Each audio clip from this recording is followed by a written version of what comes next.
تاکہ میں بہتر طریقہ سے اس کو بھی سمجھ پاؤں اور آپ کی مدد کروں کہ قرآن حکیم بائبل مقدس سے متعلق کیا کہتا ہے، اور بائی دا وے اس کی ضرورت کیوں پیش آ رہی ہے کہ میں قرآن حکیم کے حوالہ جات آپ کے سامنے رکھوں۔ اس کی خاص وجہ ہے۔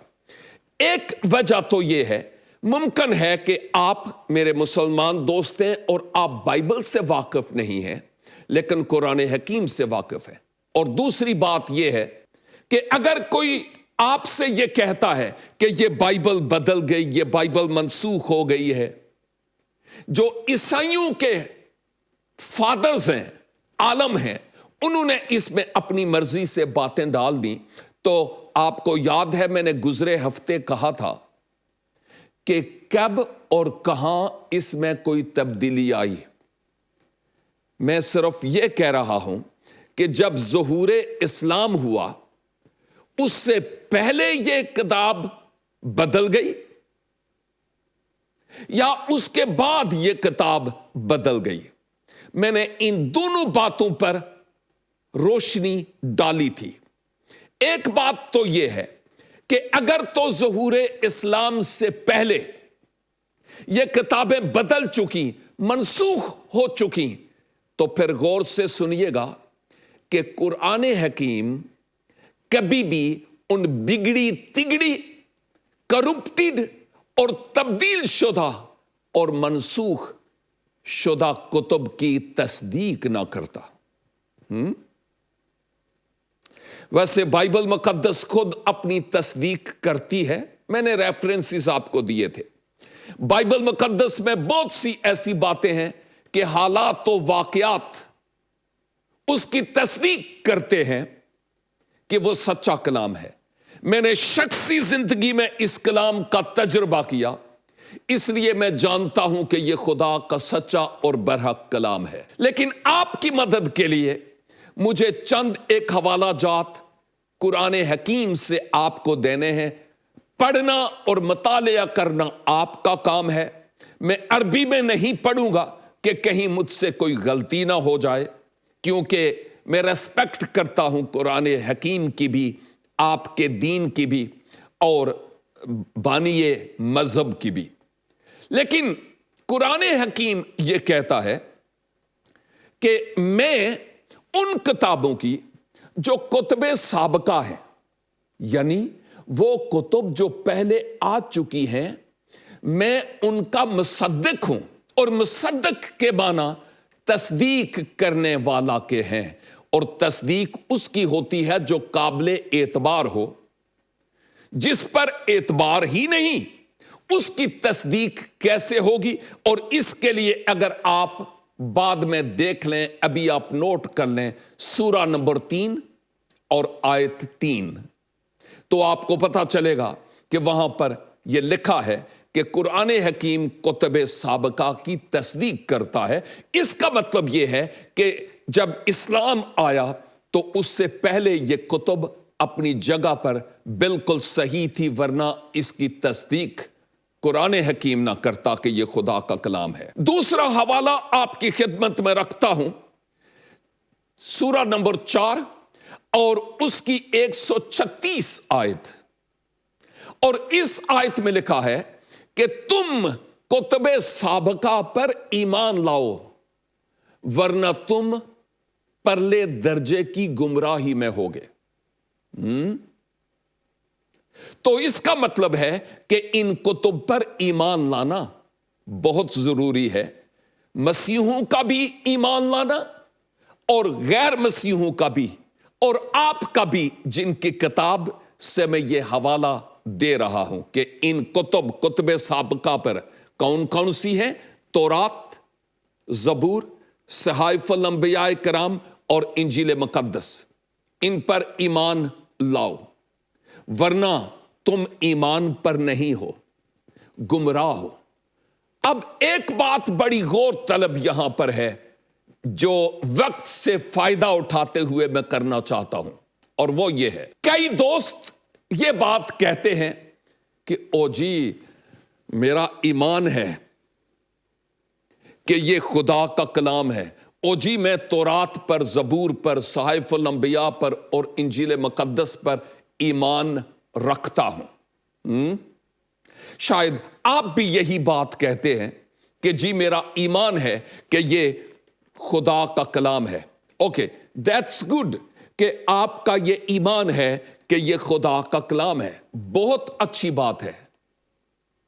لیکن جب ایمان ہے تو کیا اس کور پر ایمان ہے؟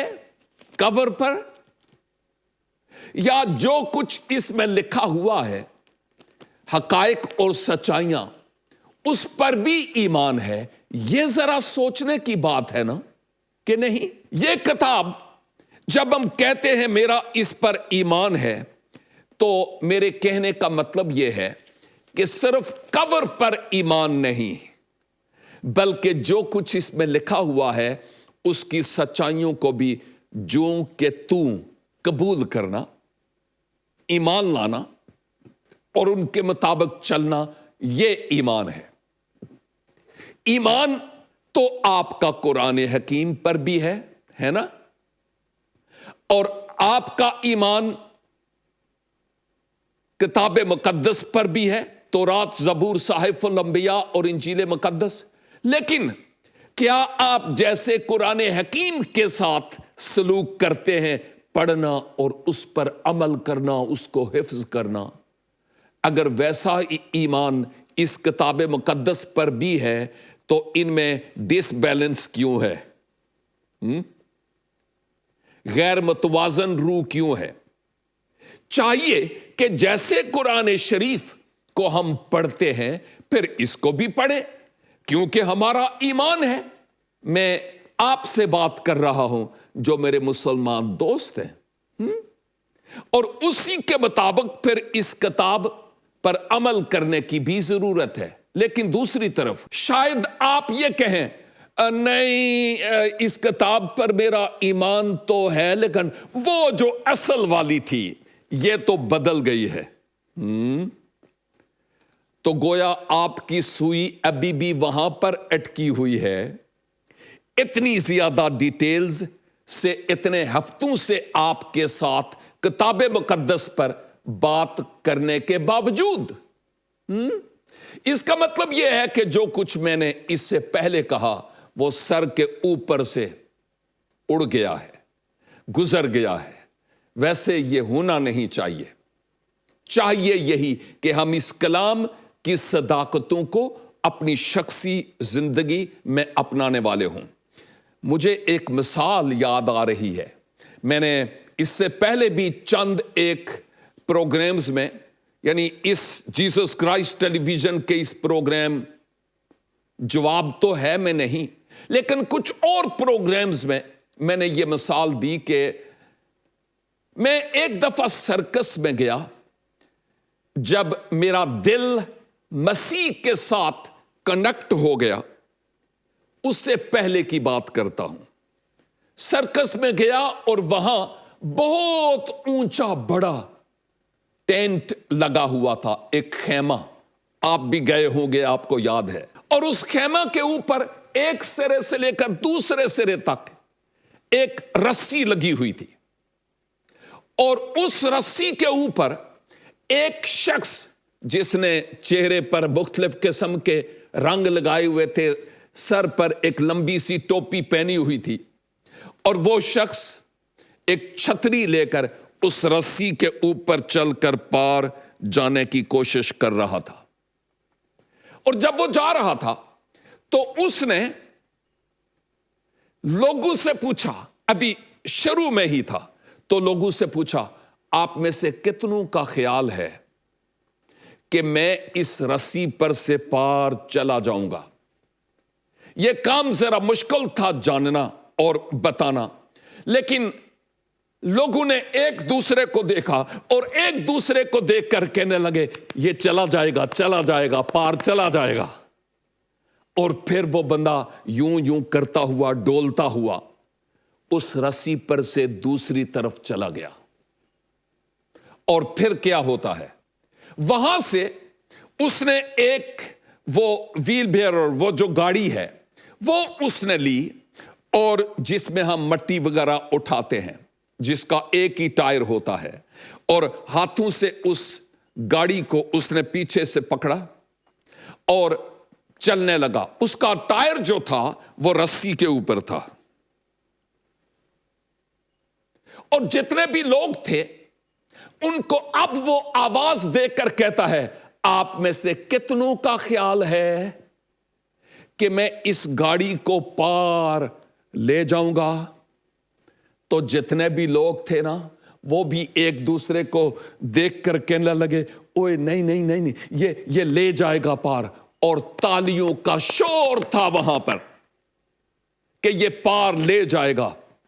اور ابھی وہ آیا نہیں تھا، ابھی اس نے ٹائر ہی گاڑی کا رسی کے اوپر رکھا تھا، اور اس نے یہ سوال پوچھا، ابھی اس نے سفر شروع نہیں کیا یہ رسی والا۔ اور پھر کہتا ہے، اگر آپ سمجھتے ہیں کہ میں اس ہاتھ گاڑی کو اس سرے سے لے کر اس سرے تک لے جا سکتا ہوں، تو پھر آپ میں سے کون ہے جو آ کر اس گاڑی میں بیٹھے گا؟ اوئے ہوئے ہوئے ہوئے آپ کو پتا ہے کہ کتنے لوگ آئے ہوں گے؟ اوئے، سب لوگوں کے سر نیچے، کیونکہ سب لوگ یہ تو کہہ رہے تھے کہ یہ اس کو وہاں تک لے جائے گا، لیکن باری آئی بیٹھنے کی، کوئی بھی بیٹھنے کے لیے تیار نہیں تھا اس گاڑی میں۔ بعض اوقات ہمارے ایمان کا یہی حال ہے، ایمان تو ہے کہ یہ لے جائے گا، لیکن گاڑی میں نہیں بیٹھنا۔ ایمان تو ہے کہ یہ خدا کا کلام ہے، لیکن اس خدا کے کلام کو پڑھنا نہیں تو کافر ہو جائیں گے۔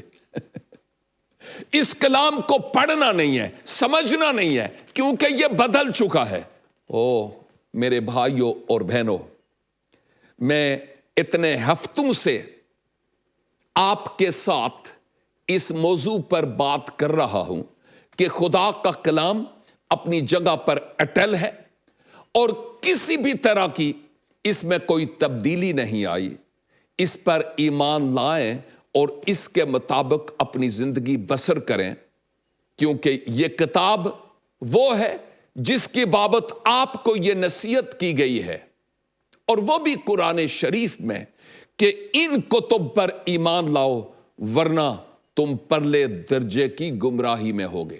اور ایک تیسرا حوالہ بھی میں آپ کی خدمت میں دیتا چلوں، اور یہ حوالہ ہے سورہ نمبر 5 اور اس کی 44 آیت، اور سورہ نمبر 5 اور اس کی 47 آیت۔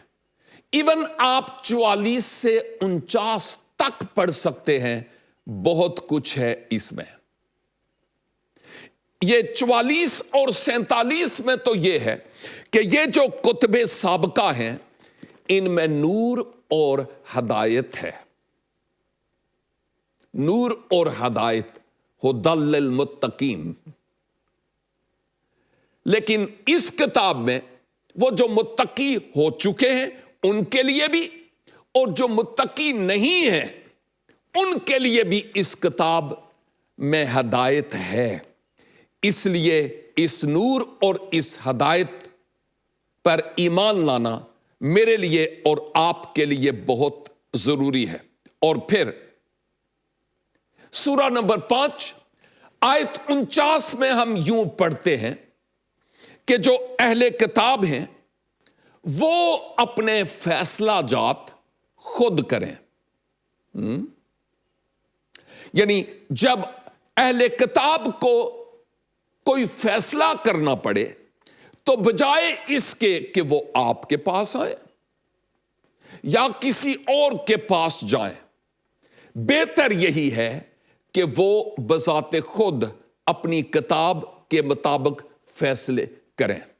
یہ خدا کے کلام کی بات ہو رہی ہے، اور اگر یہ کتاب کرپٹ ہو چکی ہوتی، بدل چکی ہوتی، منسوخ ہو چکی ہوتی اور بگڑ چکی ہوتی، تبدیل ہو چکی ہوتی، تو کیوں کہا جاتا کہ اس پر ایمان لاؤ؟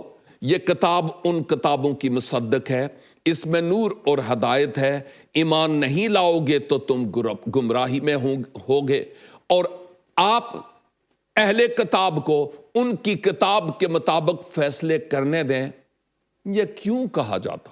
اور پھر میں نے سورت نمبر 15 اور اس کی 10 کا گزرے ہفتے بھی حوالہ دیا تھا، جہاں پر یہ ہے کہ خدا اپنے ذکر کا خود محافظ ہے، اور جس ذکر کا، جس گھر کا، جس خاندان کا، جس پراپرٹی کا، جس ملکیت کا محافظ خدا ہو، جس شخص کا محافظ خدا ہو، اس پر شیطان کیسے ہاتھ ڈال سکتا ہے؟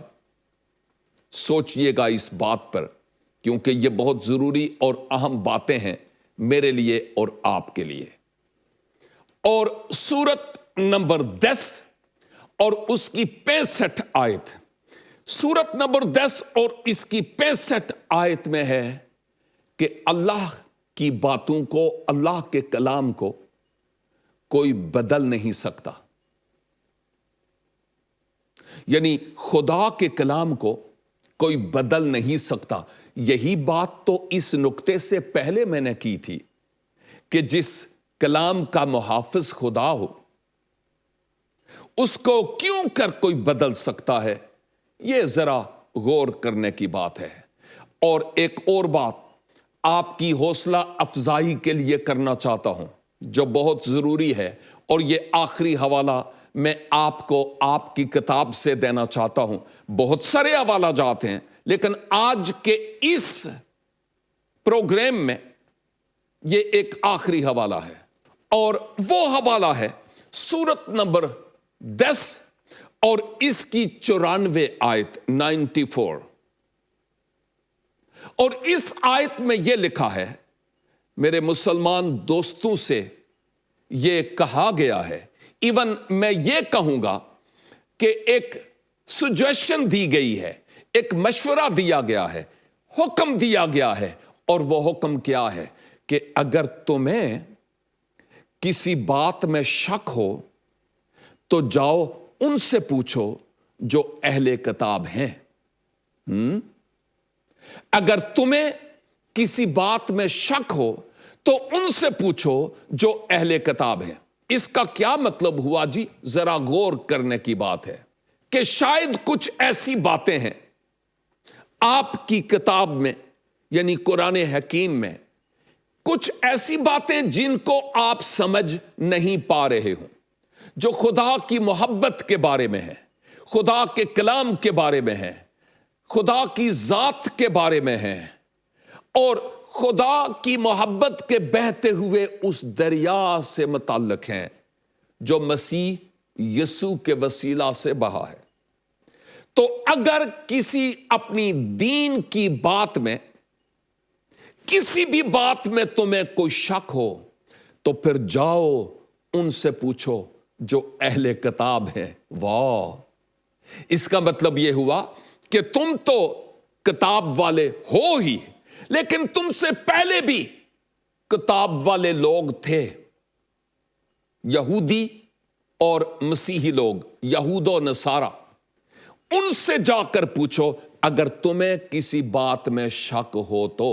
اور میرے بھائی اور میری بہن، میں آپ کا خدا کے حضور شکر ادا کرتا ہوں کہ آپ کا ذہن کھلا ہے اور آپ ہم سے ایسے سوالات کرتے ہیں، ایسی باتیں پوچھتے ہیں جو پوچھی جانی چاہیے، اور آپ صحیح قسم کے میرے مسلمان دوست ہیں، کیونکہ کلام خدا میں ہمیں یہی کہا گیا کہ ہم اس میں روز بروز تحقیق کرتے چلے جائیں۔ اور آپ کے لیے تو اسپیشلی ایک حکم ہے کہ اگر تمہیں کسی بات میں شک ہو تو آپ ان سے جا کر پوچھیں جو اہل کتاب ہیں۔ اور میں سمجھتا ہوں کہ آپ بالکل قرآن حکیم کے مطابق کر رہے ہیں، اور اسی طرح کرتے رہیے۔ تو یاد ہے کہ میں نے یہ کہا تھا کہ اب ظہور اسلام سے پہلے تو ان کتب کی حالت بعین ویسی کی ویسی تھی